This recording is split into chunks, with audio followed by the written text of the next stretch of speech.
Senador na maghihiring, ipaaresto ko.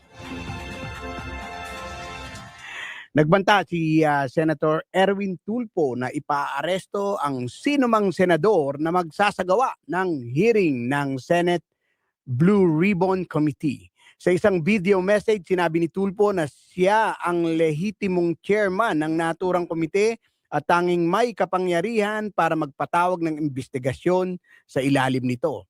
Ginawa ni Tulfo ang pahayag matapos na magsagawa sina Senators Pia Cayetano at Rodante Marcoleta ng pagdinig kung saan ipipresenta nila ang 18 ex-Marines na umano'y nagtrabaho kay dating Congressman Saldico at nag-deliver ng mga pera sa mga politiko.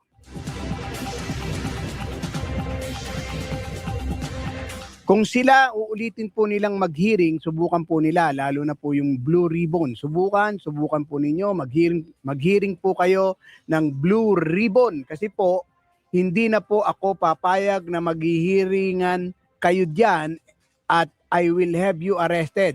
Promise, yan ang sinabi ni Erwin Tulfo. Walaan niyang siyang pakialam kung dating Senate President o dating Speaker ang magsasagawa ng hearing dahil talagang ipahuhuli niya ito sa Senate Sergeant at Arms o SAA. At kung hindi naman anya ay bibit-bitin niya ito at kekwelyuhan at palalayasin sa floor. Because I am the legitimate Blue Ribbon Chairman at yung ginagawa niyong kalokohan, giit pa ni Tulfo. Si Tulfo ay kasapi ng Senate Block ng pinamumunuan ni Senate President Pro Tempore at Acting Senate President Senator Win Gatchalian at ang 12 senador matapos na 2 araw na hindi dumalo sa plenary session ng Cayetano Block dahil sa pag-aresto sa kanilang kaalyado na si Senator Jinggoy Estrada na nahaharap sa kasong plunder. At sa iba pang mga balita,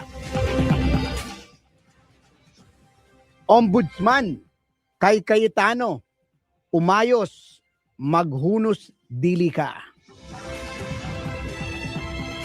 Umapila si Ombudsman Jesus Crespin Remulla kay Senator Alan Peter Cayetano na maghunos dili at ayusin ang hindi pagkakaunawaan sa liderato ng Senate.